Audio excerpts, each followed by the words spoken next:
안녕하세요. 생명보험 모집인 시험 제3편 생명보험과 제4편 재산보험 같이 공부할 최돈호라고 합니다. 자, 이번 시간은 이제 3편 첫 번째 시간이고요. 생명보험의 개요에 대해서 같이 한번 살펴보도록 할게요. 자, 생명보험 관련 법규인데요. 생명보험 관련한 법규가 왜 필요한지 필요성에 대해서 먼저 살펴보도록 하겠습니다. 자, 생명보험 계약상 우리 보험 계약자 그리고 보험회사는 각각의 권리 또는 의무를 가지게 되는데요. 이 권리와 의무가 어디에 규정이 되어 있냐면 보험회사가 작성한 보험 약관에 의해서 규정이 되어 있습니다.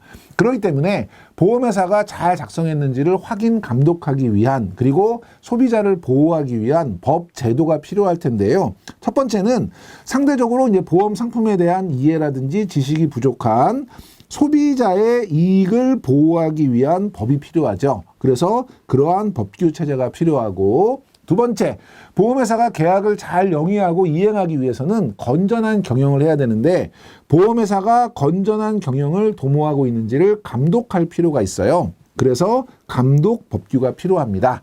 여러분은 두 가지 이유, 소비자의 이익 보호와 보험회사의 건전한 경영을 도모하기 위해서 필요하다.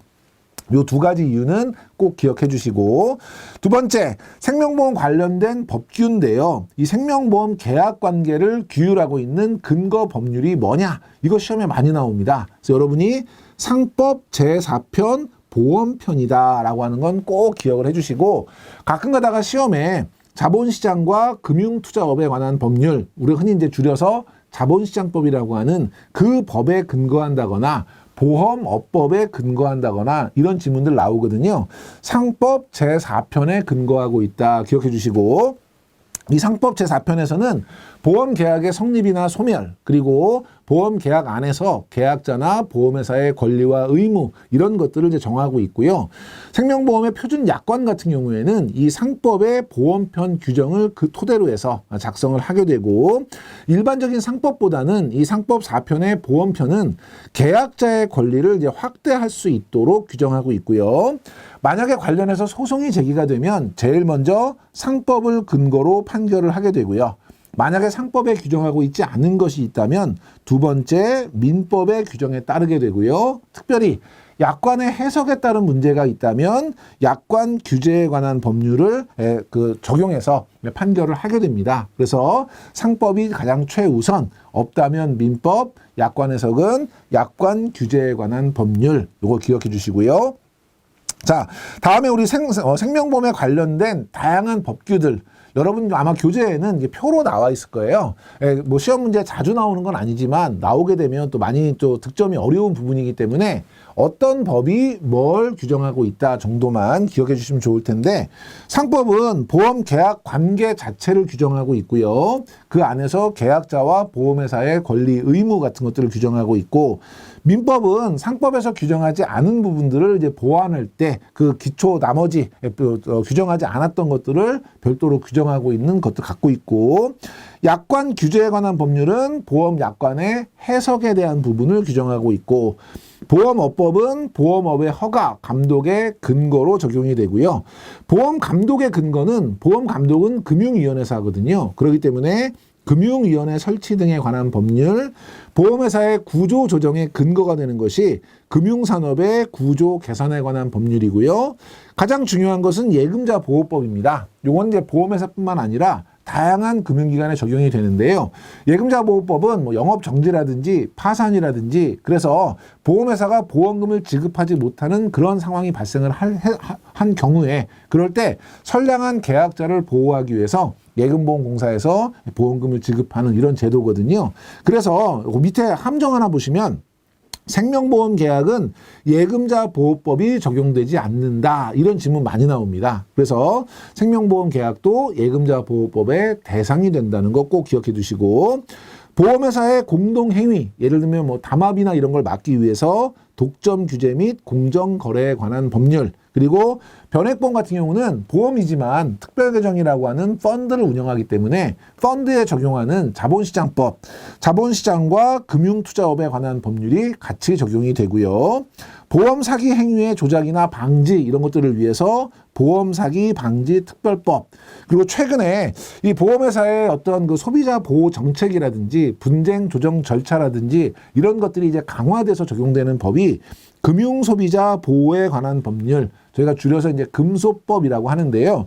이 부분은 이제 새로 추가돼서 개정되고 강화된 것이니까 시험에 출제될 가능성이 좀 높지요. 여러분 잘 챙겨주시고, 그래서 굳이 여러분이 보신다고 하면 생명보험 계약 관계를 규정하고 있는 것은 상법이다.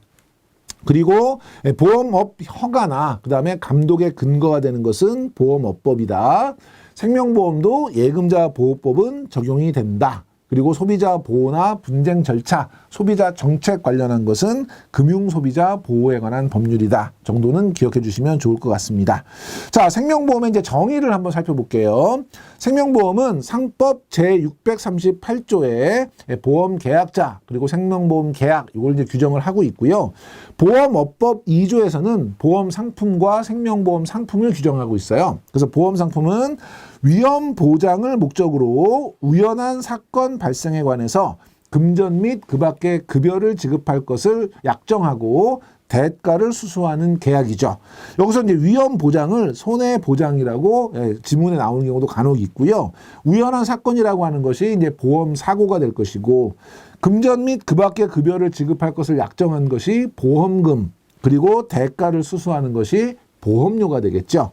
그중에 생명보험은 어떻게 규정하고 있냐면 위험보장을 목적으로 사람의 생존 또는 사망에 관해서 약정한 금전 및 그 밖의 급여를 지급할 것을 약속하고 대가를 수수하는 것으로 정하고 있어요. 그래서 사람의 생존과 사망은 생명보험 상품이다. 이렇게 보험 상품과 생명보험 상품을 규정하고 있는 법은 뭐다? 보험업법 제2조다라고 하는 거 기억해 주시고, 밑에 보험업법 시행령에서는 생명보험 상품을 생명보험 계약과 연금보험 계약으로 열거하고 있습니다. 생명보험 계약은 위에서 정의한 것과 동일하게 생존 또는 사망에 관해서 규정하고 있다면, 연금보험 계약은 생존 또는 퇴직에 관해서 규정하고 있다는 것이 차이점이에요. 그래서 사망과 퇴직 여러분이 구분해 주시면 될 것 같고요. 생명보험하고 손해보험 너무 확연하게 다른 보험이지만 또 일반인들은 잘 구분을 못한 경우들이 많아서 시험 문제에는 이게 의외로 많이 나옵니다. 여러분이 잘 기억해 주셔야 되는 부분인데요. 사람의 생사에 관한 것이냐, 재산 손해에 관한 것이냐, 이것이 가장 기본적인 특징일 텐데, 보장 대상은 생명보험은 사람의 생존 및 사망이고요. 손해보험은 재산상의 손해입니다. 예, 그런데 간혹 가다가 저 손해보험 들고 있는데 사람의 신체 담보하던데요, 이런 의심을 갖고 계신 분이 있어요. 그 부분은 4편에 제3보험 부분이 중복되기 때문에 그렇다라고 이해하시고, 원칙적으로는 사람의 생존 사망은 생명보험, 재산 손해는 손해보험 이렇게 이해하시면 될 것 같고요. 보상 원칙은 생명보험 같은 경우는 정액으로 보상합니다. 그래서 수술 한 번 하는데 얼마, 뭐 입원하시면 하루에 얼마 이런 식으로 정액인데, 실손보상, 손해보험은 실제 손해를 보상하죠. 자동차 사고 나면 사고 한 번당 얼마 이렇게 안 하죠. 사고 나면 자동차 공장에 들어가서 수리비가 나오면 실제 수리비를 보상해요. 손해보험의 기본적인 원칙은 이득 금지의 원칙, 보험을 가지고 이익을 얻을 수 없다는 거예요. 그래서 손해가 난 부분을 원상 복구시켜주는 그런 개념이기 때문에 실손 보상을 하는데요.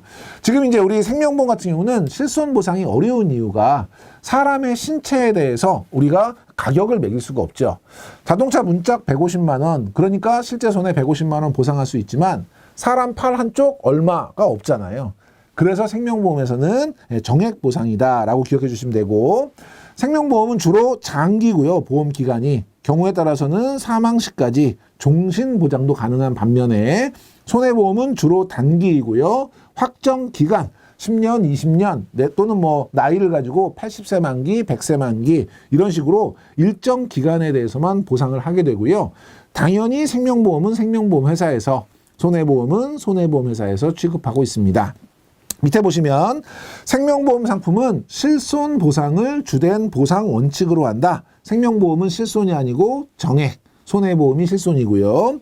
생명보험 계약은 보험기간이 단기이고 손해보험 계약은 장기이다. 앞뒤가 좀 바뀌어야 되는 거죠. 그래서 이런 식으로 생명보험과 손해보험 계약을 비교하는 문제 많이 출제되고 있기 때문에 요 페이지는 여러분이 꼭 잘 기억해 주시면 좋을 것 같고요.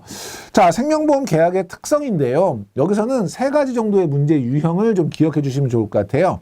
첫 번째는 다음 중 생명보험 계약의 특성으로 바르지 못한 것은 1번 무슨성, 2번 무슨성, 3번 무슨성 하면 큰 제목을 기억하셔야 되고요.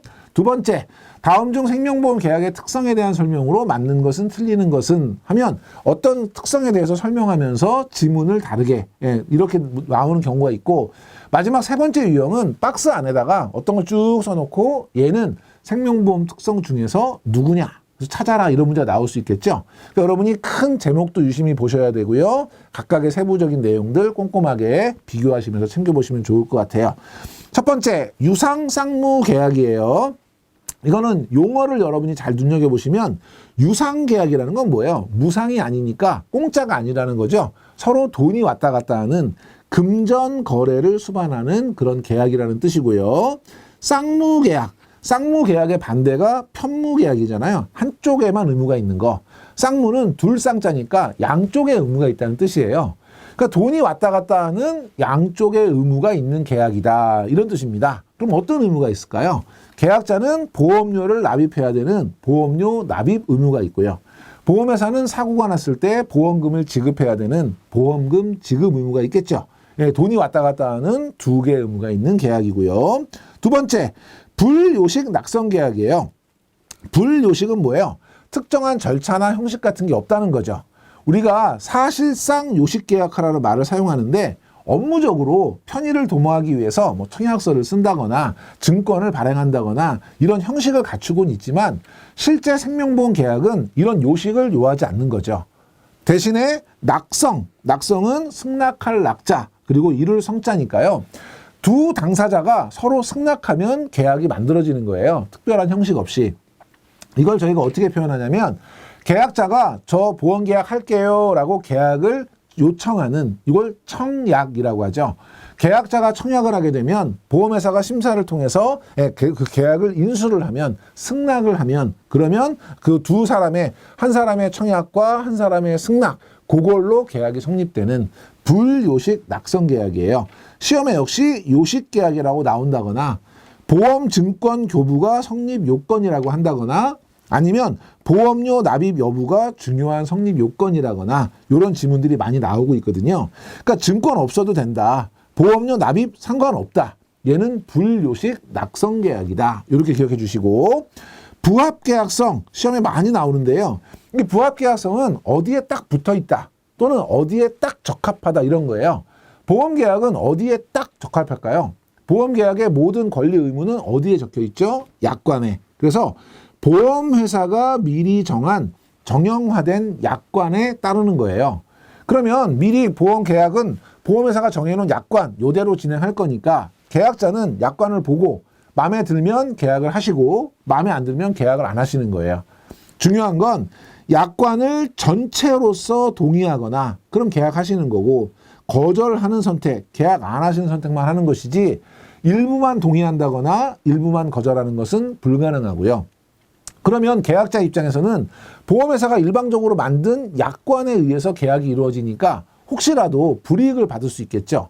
그렇기 때문에 약관의 해석에 있어서 만약에 다툼이 있다. 이런 경우에는 보험자의 불이익, 결국 만든 사람에게 불이익이 있도록 판결하고 해석한다. 이런 얘기라서 이것도 보험자, 작성자에게 불이익이 있는 것이지 계약자에게 불이익이 있도록 해석하지는 않는다. 기억해 주시고요. 그 다음에 이제 사행계약성인데요. 우리가 사행성이 있다라는 뜻은 뭐예요? 크게 이제 두 가지 의미예요. 하나는 일어날지 안 일어날지 모르는 거에 배팅하는 거죠. 로또, 제가 1등 당첨될지 안 될지 모르는데 사는 거잖아요. 혹시나 해서. 이걸 우리 사행성이 있다고 하는데 두 번째는 뭐예요? 작은 돈으로 큰 걸 먹고 싶은 거죠. 로또 5,000원 내고 수십억을 내가 가지겠다는 기대를 하는 거잖아요. 보험은 이런 사행적인 부분이 있다. 첫째, 일어날지 일어나지 않을지 모를 사고에 대비하기 때문에 첫 번째 조건에 부합하는 것이고 두 번째, 작은 보험료를 내고 큰 보험금을 받을 걸로 기대하기 때문에 사행성이 있는 것이죠. 그래서 첫 번째 보시면 보험금 지급 책임이 장래의 우연한 사고, 그래서 일어날지 안 일어날지 모르는 거에 배팅하는, 그리고 적은 보험료로 큰 보험금을 받으려고 하는 사행성이 있는데, 보험 같은 경우는 위험에 대비해서 경제적 안정을 추구하는 소극적인 이익 추구 행위예요. 그래서 우리가 이제 적법한 금융제도로 보는 것이고, 반면에 도박 같은 경우에는 요행을 바라고 자산의 축적, 한꺼번에 일확천금을 노리는 적극적인 이익 추구 행위죠. 그렇기 때문에 법률적으로 무효이고 처벌을 받을 수 있는, 얘는 반사회적인 범법 행위로 본다. 이것도 여러분이 기억해 주시면 좋을 것 같고요. 다음에 선의의 계약성이에요. 보험 계약은 앞에서 보신 것처럼 사행 계약성이 있기 때문에 서로 간에 신의성실의 원칙이 있지 않으면 굉장히 어렵죠. 예, 위험한 그런 계약이 될 수 있어서 그 계약의 체결과 이행에 있어서 신의성실의 원칙에 따라서 계약이 이행이 돼야 되고요. 사행성이 있기 때문에 일반 계약에 비해서 더 강한 선의의 계약성이 요구가 되고요. 그걸 담보하기 위해서 사전에 알릴 사항, 그래서 계약 전에 알려야 되는 고지 의무를 부과를 하고 있고, 만약에 고지 의무를 위반한 것을 알게 되었을 때는 계약을 보험회사가 일방적으로 해지할 수 있도록 하고 있습니다. 시험 문제는 해지할 수 있는데 무효로 할 수 있다는 질문 많이 나오니까 이것도 챙겨두시고, 그 다음에 이제 계속 계약성. 일반적인 계약들, 핸드폰 사면 핸드폰 받고 돈 주면 계약 끝나고요. 집 사면 집 받고 돈 주면 계약 끝나는데, 보험 같은 경우는 일정 기간, 요 일정 기간을 우리가 보험 기간이라고 하죠. 보험 기간 동안 그 계약은 지속된다는 뜻에서 계속 계약성이라고 하고요. 그러면 보험 기간 동안에 보험 계약자는 보험료 납입을 계속 해야 되죠. 보험료를 납입해야 되는 보험료 납입 의무하고, 그 다음에 만약에 그 계약 이후에 보험회사에 알려야 할 사항이 있으면 알려줘야 되는 통지 의무 같은 것들을 갖게 되고요. 보험회사는 사고가 났을 때 보험금을 지급해야 되는 의무, 이런 것들이 보험기간 내에는 계속되게 되고, 만약에 고지 의무, 통지 의무 이런 것들을 위반한 것을 알게 됐을 때는 해지할 수 있는, 무효가 아니라 그랬죠. 해지권이 발생한다라는 것이고, 상행위성. 보험이라고 하는 것은 결과적으로 상행위로 본다는 거죠. 근거는 상법이에요. 상법 제3조에 보면 여러 계약을 하는 행위를 하는 사람이 있을 때 그 중에 한 사람이라도 상행위라고 판단이 된다면 그 전원에 대해서 상법을 적용해서 상행위로 보겠다. 그러면 보험 계약에서 우리 계약자는 모르겠지만 보험회사는 그 보험업으로 해서 이익을 추구하는 영리 목적의 회사잖아요. 그렇기 때문에 보험회사는 상인이에요. 그러니까 보험회사와 계약한 전원을 우리가 상행위로 본다고 하면 결국 보험 계약은 상행위성을 가진다라고 보는 것이고, 우선적으로는 상법을 적용하고요. 상법에서 만약에 규정하고 있지 않다면 민법을 보충적으로 적용한다. 앞에서 살펴본 내용이고요. 자, 개별성과 단체성인데요. 개별성은 개별계약이라는 것이고, 그러면 누구 입장인 거예요? 계약자의 입장에서 보면 자신의 위험을 대비하기 위해서 보험회사와 하는 개별계약이에요. 그렇기 때문에 개별성을 가지는 건데, 반대로 보험회사의 입장에서 보면 여러 계약자와 계약을 하는 다수와의 보험계약이에요. 그렇기 때문에 단체성이죠. 그러니까 보험계약은 개별성도 가지고 있고 단체성도 가지고 있어서 모두 존재한다. 시험 문제에는 둘 중에 하나만 적용이 된다고 시험 문제가 나올 수 있겠죠. 그런 부분 여러분이 염두에 두시고, 다음에 생명보험은 무형의 상품입니다. 눈에 보이지 않는 상품이죠. 그래서 간혹 가다가 청약서, 약관 이런 것들이 적용되는 유형의 상품이다라는 지문이 나오는데 틀린 지문이고요. 형태가 보이지 않는 상품을 우리가 구매를 하기 때문에 구매 효과를 즉시 느끼기가 어렵겠죠. 예를 들면 핸드폰 사면 신나잖아요. 바로. 우리 집 사면 바로 신나잖아요. 그런데 보험 같은 경우에는 내가 보험을 가입한다고 해서 효용이 느껴지지 않죠. 눈에 보이지도 않고. 그 효용은 언제 느껴지죠? 사고가 발생해서 보험금을 받았을 때 느껴지는 것이기 때문에. 근데 지문에 어떤 지문이 많이 나오냐면 대부분 계약 체결에 따른 효용을 바로 느낄 수 있다. 이런 지문 많이 나옵니다. 틀린 지문이고.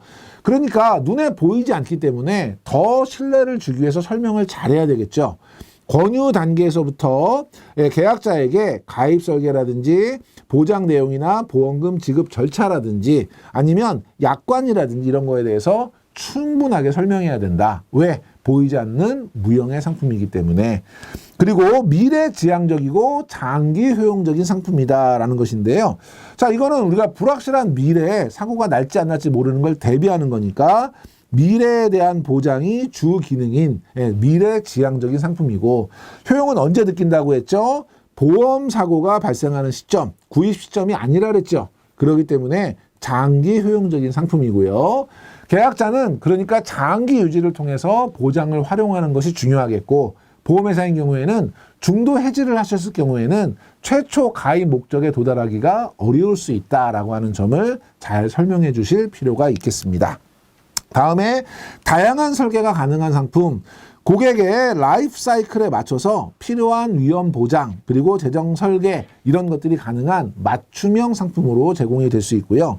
수요가 비자발적인 상품, 앞에서 말씀드렸던 것처럼 계약자의 특성에 맞도록 보장 내용이라든지 보험료라든지 이런 것들을 이제 맞춤형으로 설계를 해야 되는데, 소비자가 스스로 설계하기에는 굉장히 복잡하고 어렵지요. 그렇기 때문에 전문성을 갖춘 모집인이 상품 설명을 하고 청약을 권유해서 판매하기 때문에 비자발적인 상품이고요. 최근에는 소비자들이 스스로 설계도 해보고 할 수 있도록 온라인 보험 가격 공시실 같은 것들도 운영하고 있다라는 것도 알아주시면 될 것 같습니다. 자, 청약과 승낙 등의 절차가 필요한 상품이라고 되어 있는데, 우리가 아까 낙성 계약이라는 개념이 있었죠. 계약자는 제가 보험 계약을 할게요 라고 요청하는 청약을 하고요. 보험회사는 심사를 통해서 승낙을 하는 거죠. 그러면 양 당사자의 의사가 합치되었으므로 그냥 계약이 성립되는 낙성 계약이고요. 보험 약관이나 청약서를 미리 작성하고 이를 통해서 이제 계약을 체결하게 되고, 역선택이라고 하는 거는 사고가 난 걸 알면서 보험을 가입하거나 사고가 날 걸 뻔히 우리가 예측할 수 있는데 보험을 가입하는 거, 이거를 이제 역선택이라고 하는데, 역선택도 방지를 하고 그리고 고객이 만족하는 완전한 상품 판매를 위해서 고지 의무가 필요하면 고지 의무, 사전에 건강 진단을 받아야 된다면 건강 진단, 그리고 그런 것들에 대한 계약 심사 이런 절차들을 갖추고 있다.